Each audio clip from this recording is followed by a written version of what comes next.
Assalamualaikum, nama saya Muhammad Izzuddin bin Saidan daripada kumpulan 6. Tajuk kami hari ini ialah dokumentari etika teknologi dan cabaran perkembangan teknologi AI. Assalamualaikum, nama saya Bazli Hilmi bin Nur Azamin. Assalamualaikum, nama saya Muhammad Aiman bin Anan. Assalamualaikum, nama saya Ahmad Afiq Haziq bin Abdul Rahim. Assalamualaikum, nama saya Kamal Azim bin Mustafa Gabal. Assalamualaikum, nama saya Muhammad Danish bin Syamsuri. Assalamualaikum, nama saya ni Muhammad Daniel Aiman bin Muhammad Rosli. Assalamualaikum, nama saya Muhammad Ilyas bin Mukhtar. Saya akan mulakan dengan pengenalan teknologi dan sains. Teknologi dan sains adalah bidang yang berkait rapat yang penting untuk kewujudan manusia. Sains adalah satu bidang ilmu yang hanya bergantung kepada data atau fakta. Islam mendefinisikan sains sebagai ilmu yang terhasil daripada gabungan fizik dan metafizik, atau daripada gabungan sains intelek dan sains wahyu, yang prinsip panduannya selaras dengan konsep harapan Islam. Teknologi juga merujuk kepada pengetahuan dan tindakan berkaedah, manakala perkataan sina'ah digunakan dalam Islam untuk merujuk kepada sains gunaan. Ajaran Islam dan sains dan teknologi berkait rapat. Malah dalam Islam, melakukan ibadah harian memerlukan ilmu sains. Etika juga wujud dalam bidang sains dan teknologi. Untuk mencipta penemuan yang tidak bertentangan dengan norma sosial, etika adalah penting. Orang ramai boleh belajar bagaimana untuk bertindak dengan cara yang berdisiplin melalui etika. Seterusnya kita kepada pengertian. Pengertian etika Islam.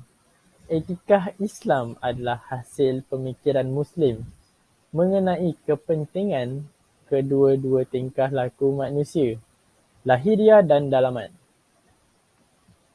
Akhlak Islamiah, khuluq al-Islamiah yang disusun menjadi peraturan yang dipatuhi dan membentuk budaya harian seorang Muslim menjadi asas kepada cara berfikir ini.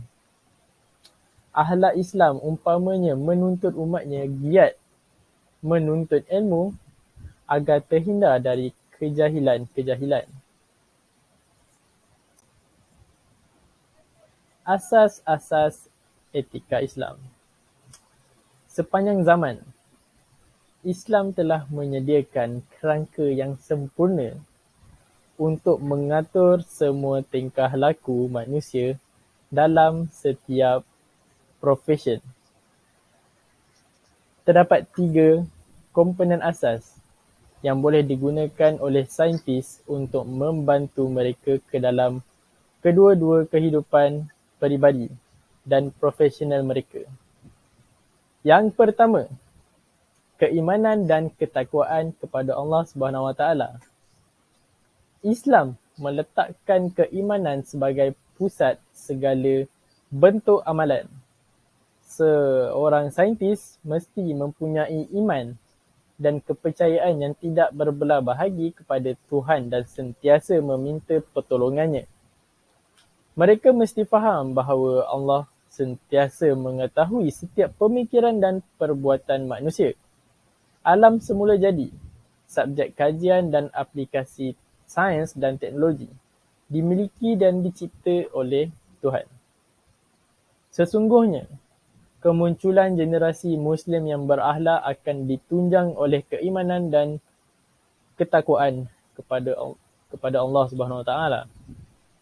Yang kedua, syariah. Dengan mengambil kira topik halal dan haram dalam kerjayanya, seorang saintis perlu mempunyai kefahaman yang kukuh tentang hukum dan arahan Allah. Objektif murni dalam penciptaan dan aplikasi teknologi hendaklah selari dengan amalan yang tidak merentasi syiar Islam. Walaupun ia bertentangan dengan tuntutan keinginan, kerana sains tidak boleh neutral dan bebas. ketaatan kepada hukum Tuhan menyediakan asas penting untuk etika kerjanya. Yang ketiga, mementingkan aspek kemanusiaan dan ihsan. Kepentingan budi dan kemanusiaan dalam aplikasi sains dan teknologi tidak boleh dipandang remeh. Khalifah Allah di muka bumi ini adalah para saintis. Mereka bertanggungjawab untuk memupuk kemakmuran dan mengekalkan keamanan. Mereka mesti menahan diri daripada mengeksploitasi seluruh alam sesuka hati untuk memajukan kepentingan mereka sendiri. Keuntungan material dan kekayaan untuk hidup dengan selesa, mereka mesti memelihara alam sekitar, mengamalkan belas kasihan dan menegakkan hak orang lain dan semua makhluk hidup. Saya ingin menjelaskan tentang kepentingan etika sains dan teknologi. Penggunaan ilmu sains dan teknologi di mana sesetengah perkara atau kemajuan ilmu sains dan teknologi boleh membawa kesan yang negatif jika ahli sains seperti saintis tidak menggunakan ilmu tersebut dengan bertanggungjawab. Sebagai contoh, tenaga nuklear merupakan sumber tenaga alternatif untuk menjadikan sumber tenaga yang tiada had dan bersih. Namun begitu, tenaga nuklear juga mempunyai risiko yang besar di mana tenaga nuklear mampu menghancurkan seluruh negara jika tidak ditangani dengan baik. Tambahan pula, penggunaan tenaga nuklear juga boleh dijadikan senjata perang dan boleh mengancam keselamatan masyarakat. Poin yang kedua ialah untuk mengelakkan potensi ketidaksamaan dan diskriminasi di kalangan masyarakat. Sesetengah teknologi tidak dikongsikan secara terbuka kepada masyarakat. Untuk mengelakkan perkara ini daripada berlaku, kajian dan penemuan baharu perlulah dilakukan secara terbuka untuk memastikan maklumat dan data boleh dianalisis dengan adil dan saksama. Ahli saintis juga boleh berkongsi pendapat dan maklumat yang diperoleh sekaligus dapat berkongsi idea dan dapat mencipta perkara baharu berdasarkan maklumat yang dikongsi. Kepentingan yang ketiga ialah dapat memajukan kualiti hidup manusia. Dengan kemajuan dalam bidang sains dan teknologi, pelbagai ciptaan telah diperkenalkan untuk memudahkan kerja manusia, termasuklah kerja-kerja harian seperti membasuh pakaian dan juga menggunakan ketuhar gelombang mikro. Peralatan ini juga dapat menjimatkan masa kerana proses yang dilakukan lebih cepat. Kita tidak boleh menafikan bahawa kemajuan dalam bidang sains dan teknologi ini mampu memainkan peranan yang sangat besar dalam memperbaiki kualiti hidup manusia sejagat. Walau bagaimanapun, seiring dengan perkembangan ilmu dan sains dan teknologi, manusia juga perlu menitik beratkan soal kepentingan etika dalam bidang sains dan teknologi dalam kehidupan seharian. Baiklah, sekarang saya akan memberi keterangan mengenai pelaksanaan etika sains dan teknologi. Yang pertama, merupakan kejujuran dan niat yang baik adalah contoh etika dalam sains dan teknologi. Setiap yang dijalankan mestilah berlandaskan keikhlasan. Ini kerana apabila kita serius, tindakan kita akan menjadi lebih mudah dan merangkumi sains dan teknologi. Di samping itu, kita tidak akan berputus asa sekiranya kajian yang dijalankan tidak membuahkan hasil yang diingini. Yang kedua, itqan ataupun kemahiran dan ketekunan. Juga penting untuk menjana teknologi kerana ia diperlukan untuk mencapai apa sahaja. Teknologi berkualiti tinggi dan kompleks dan yang memenuhi keperluan manusia mungkin dicipta dengan bantuan pekerja yang cekap. Penting untuk mempertimbangkan ketabahan kerana ia membolehkan saintis mengesan penemuan dan teknologi yang mempunyai kelemahan, menghasilkan teknologi berkualiti tinggi secara keseluruhan. Yang ketiga, pembinaan ijma' dan musyawarah juga merupakan amalan dalam etika sains teknologi, iaitu ketika perundingan dan bekerja dalam satu kumpulan. Bekerja dalam kumpulan boleh membantu orang ramai mengenali antara satu sama lain dengan lebih baik. Islam sangat menyokong ini.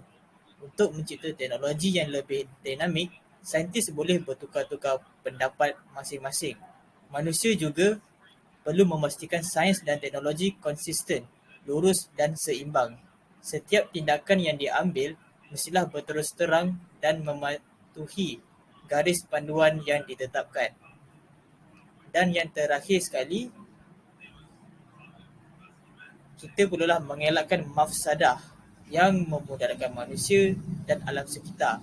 Alam sekitar harus diutamakan semasa membangunkan teknologi untuk mengurangkan pencemaran alam sekitar, termasuk penipisan ozon, pencemaran alam sekitar seperti pencemaran udara dan bentuk pencemaran lain. Oleh itu, kemajuan sains dan teknologi mesti berasaskan akal dan tidak boleh melanggar hak asasi manusia. Ahli teknologi dan saintis haruslah mencipta teknologi yang meningkatkan kehidupan seharian tanpa merosakkan alam sekitar. Contohnya, tenaga nuklear yang digunakan sebagai alternatif kepada sumber elektrik tradisional. Kesan pengabaian etika dan isu-isu etika dalam sains dan teknologi. Firman Allah Subhanahu Wa Taala dari surah Ar-Rum ayat 41 yang bermaksud, telah tampak kerosakan di darat dan di laut disebabkan kerana perbuatan tangan manusia. Allah menghendaki agar mereka merasakan sebahagian dari akibat perbuatan mereka, agar mereka kembali ke jalan yang benar. Berdasarkan ayat di atas, perbuatan-perbuatan buruk manusia menyebabkan pelbagai kerosakan di muka bumi. Kerosakan yang berlaku adalah disebabkan oleh pengabaian etika dalam sains dan teknologi yang mendatangkan pelbagai kesan buruk. Apabila manusia terlalu taksub dengan sains dan teknologi, mereka mudah lupa diri dan melupakan Tuhan. Mereka percaya semuanya boleh dilakukan sendiri tanpa pertolongan Tuhan.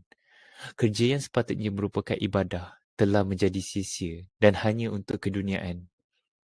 Terdapat para saintis yang bersifat ego dan merasakan kuasa di tangan mereka, menyebabkan teknologi yang diciptakan melanggar hukum dan syariat Islam. Antara kesan pengabaian etika dalam sains dan teknologi adalah lahirnya teknologi mengikut kehendak komersial dan keperluan dunia semata-mata, tanpa mengambil kira kesan negatif terhadap alam sekitar.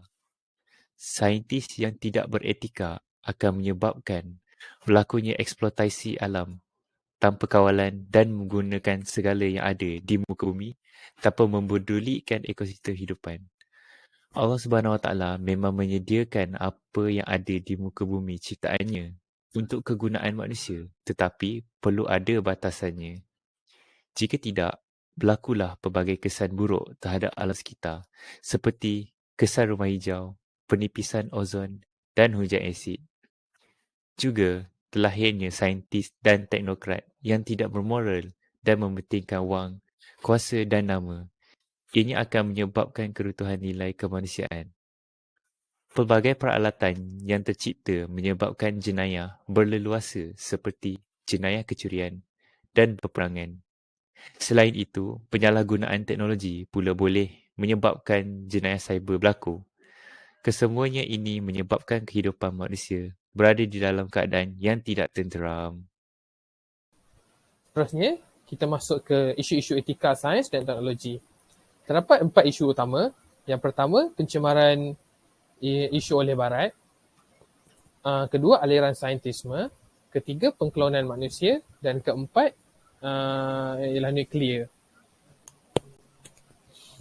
Okay, pencemaran isu etika oleh barat. Teori ini diasaskan oleh Charles Robert Darwin. Ia ialah seorang ahli biologi Inggeris. Teori ini dikemukakan pada tahun 1809 hingga 1882. Beliau menegaskan bahawa semua makhluk hidup, sama ada manusia atau haiwan, mempunyai pertalian darah dengan nenek moyang.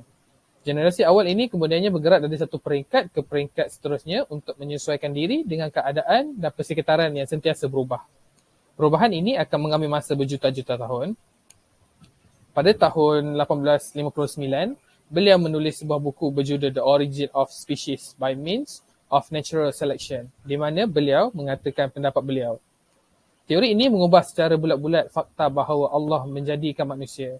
Dia juga tidak terlalu memikirkan orang kerana mereka sama seperti haiwan dan orang lain. Isu kedua ialah aliran saintisme. Untuk aliran saintisme, sains adalah fitrah. Jadi, kita harus mengabdikan diri kepada sains. Tiada apa-apa yang mendedahkannya kepada etika positif dan negatif. Apabila sesuatu dilakukan atas nama sains, tidak kira betapa bertentangannya dengan norma sosial, prinsip moral atau kepercayaan agama. Isu ketiga ialah pengklonan manusia. Proses pengklonan manusia dipanggil pembiakan aseksual kerana sperma atau telur tidak digunakan dan organisma yang terhasil secara genetik tidak dapat dibezakan daripada ibu bapa mereka. Sel soma berfungsi sebagai takungan untuk bahan genetik dengan menggerakkan dan membesarkan nukleus daripada sel somatik ke dalam ovum. Kita boleh menunjukkan prosedur pengklonan. Terdapat kebaikan dan kelemahan yang berkaitan dengan pengklonan manusia. Kebaikannya ialah ia memberikan harapan kepada pasangan yang suka hamil.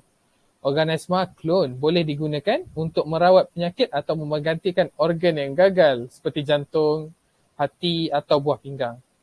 Kerana seorang lelaki atau wanita tidak memerlukan pasangan untuk mengandungkan anak, ini mempunyai akibat yang tidak diingini iaitu melemahkan struktur keluarga tradisional.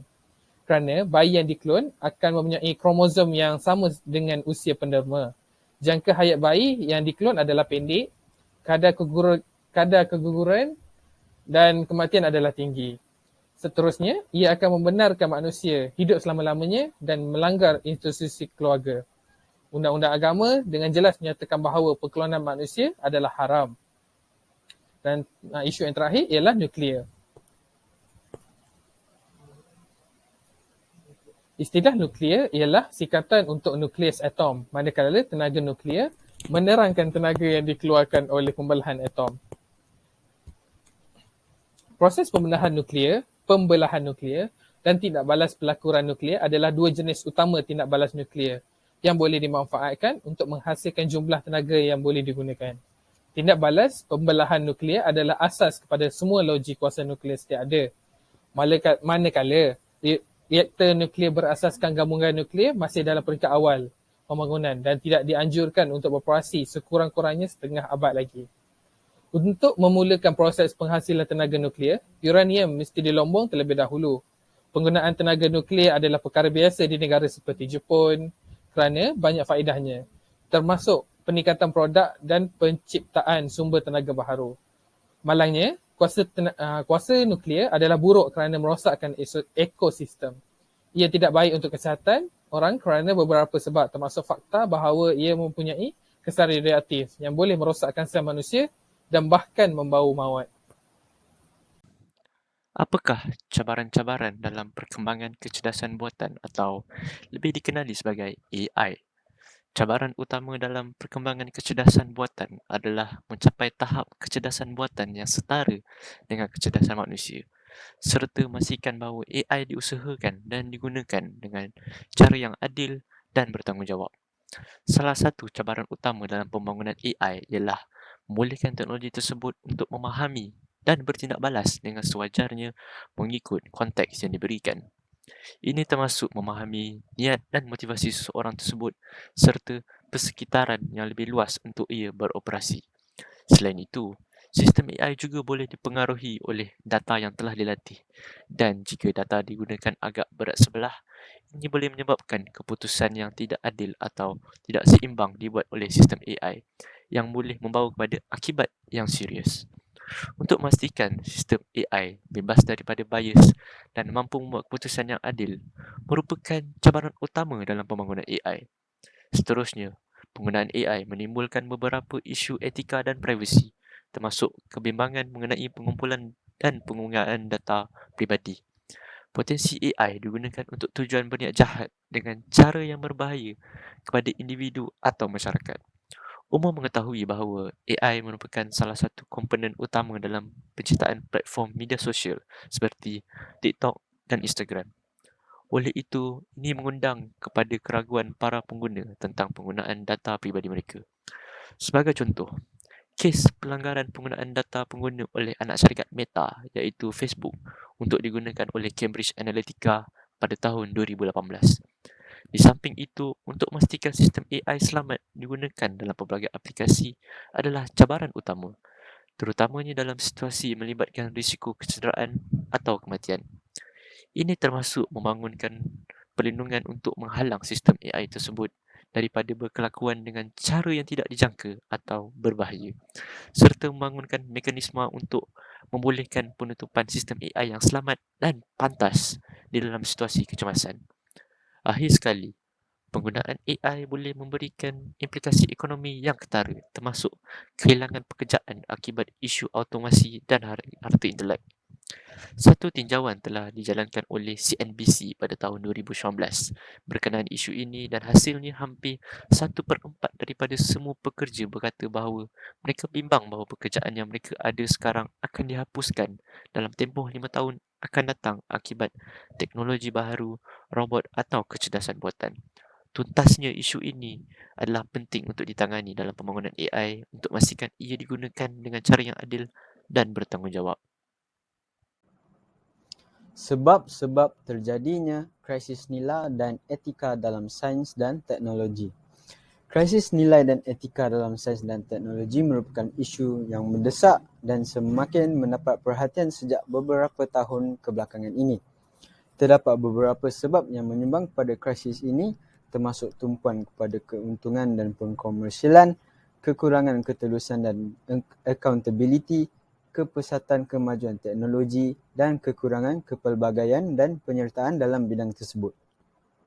Salah satu sebab utama krisis ini adalah tumpuan kepada keuntungan dan pengkomersialan.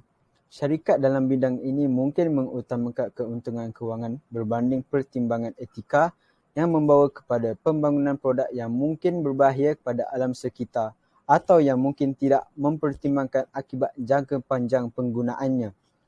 Pendekatan yang dipacu keuntungan ini juga boleh menyebabkan kekurangan ketelusan kerana syarikat mungkin lebih berminat untuk melindungi keuntungan mereka daripada bersikap terbuka dan jujur tentang produk dan amalan mereka. Faktor lain yang menyumbang pada krisis ini adalah kekurangan ketulusan dan accountability. Penyelidik mungkin terdorong untuk memanipulasi data untuk mendapatkan pembiayaan atau pengiktirafan yang boleh menjejaskan kepercayaan orang ramai dalam bidang tersebut. Selain itu, kekurangan ketulusan dan pembangunan dan penggunaan teknologi boleh membawa kepada akibat yang tidak diingini, seperti penggunaan perisian pengecaman muka untuk pengawasan masa atau pembangunan sistem kecerdasan buatan yang mengekalkan berat sebelah. Kepesatan kemajuan teknologi juga boleh membawa kepada dilema etika dan akibat yang tidak diingini. Memandangkan kemajuan teknologi pada kadar yang tidak pernah berlaku sebelum ini, mungkin sukar bagi masyarakat untuk mengikuti perubahan dan menjangka akibat jangka panjang daripada kemajuan ini.